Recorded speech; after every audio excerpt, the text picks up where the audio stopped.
Once upon a time, tucked away at the end of a rainbow, where the sky brushed against the earth, there was a hidden garden. It was a place without sunshine or moonlight, only starlight. For the garden, like the world, was asleep during the day. But when darkness fell, the garden would wake. That's when it would be bathed in silver starlight, which fell like dust and sparked into a single crystal flower. The flower would glow softly for just one night before wilting and disappearing until the next dusk, and every night this cycle repeated.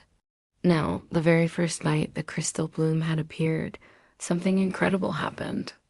On that very night, an owl was born. Her name was Aurea, and she hatched under the light of the first ever crystal bloom. From then on, she spent her days sleeping soundly in her nest and her nights flying through the silent skies, watching over the sleeping world until the first stars glimmered above the hills. Then she would return home, settling down on her branch to watch the crystal bloom form from motes of starlight. It didn't take long for her to notice that while other animals came to drink the flowers, the sparkling nectar, none of them seemed to know about its song. You see, the crystal bloom only opened if someone who believed in dreams sang under the first star after midnight. Only then would it grant a wish. But if no one came to sing, the bloom would simply close and recede into stardust until the next night. And so Aurea decided that she would be the first to learn its song. Every night she would wait for the first star to shimmer above the hills, and then she would sing.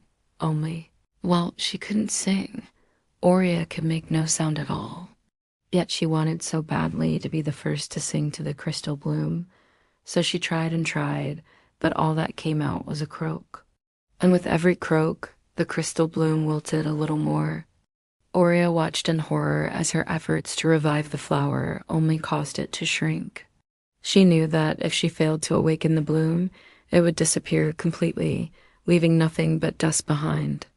One night, Aurea landed on the ground beside her favorite flower. As she gazed up at the first star, tears streamed down her face. "Oh, why can't I sing?" she cried, her voice still silent. Suddenly, a soft wind rustled around her, and the crystal bloom swayed gently, its light pulsing warmly. "Aurea," the flower said softly, its voice like wind chimes. "Why do you want to sing to me?" Aurea sniffled, looking back at the flower. "I want to be the first to sing to you, to be the first to make your petals unfurl and grant a wish." The flower remained silent for a moment. "But what if you don't have a song?" it asked at last. "Then I wouldn't ask for anything," Aurea whispered. The flower shook its petals, sending sparkles scattering through the air. "That's not true, Aurea. Everyone has something they wish for. You just have to listen closely and you'll hear it." "But how?" she asked, confused. "Songs aren't always heard, Aurea," the flower replied. "They're felt." She tilted her head, not understanding, so the flower explained. "When humans dream, their hopes and wishes whisper through the night. Their stories drift on the wind, and if you listen carefully, you'll hear them." And so every night after that, instead of singing herself, Aurea would fly across the sky, listening to the stories whispered near human homes. She'd soar above sleeping towns and settlements, searching for tales carried on the wind. And whenever she heard a story filled with wonder and hope, she would hum back in her own silent way. And as she listened to the dreams of others, she felt their hopes and wishes bloom inside her. Meanwhile, the crystal bloom continued to wilt, yet each night it lasted longer than the last. Finally, one night, just as the first star glimmered above the hills, it unfurled. Its petals were smaller than before, but it was still beautiful. And as Aurea watched, a wish flew in on the breeze and landed softly on the bloom. Then it vanished. In its place, another crystal flower formed, even smaller than before, yet glowing brightly. From that night on, a new flower grew each night near someone dreaming with belief.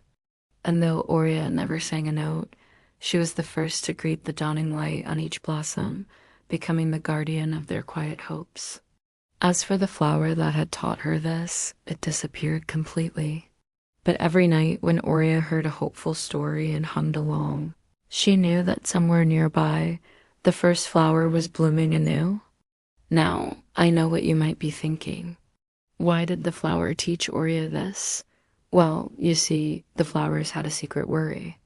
They were afraid that someday they'd wither and die, that they'd fade away and no one would remember them. But the wish granting was important. If someone made a wish on the bloom, it could become a memory, something beautiful that lived on forever. But for that, they needed a guardian, an unseen protector who could ensure the wishes came true. So the flower chose Oria, hoping she would be the perfect guardian. And as time passed, it became clear that they were right. After all, not all voices sing, but sometimes a song is heard in the silence. And that, my friends, is enough to bloom hope. Now, if you want to hear another magical tale, then click here. Thank you for watching, and I'll see you next time.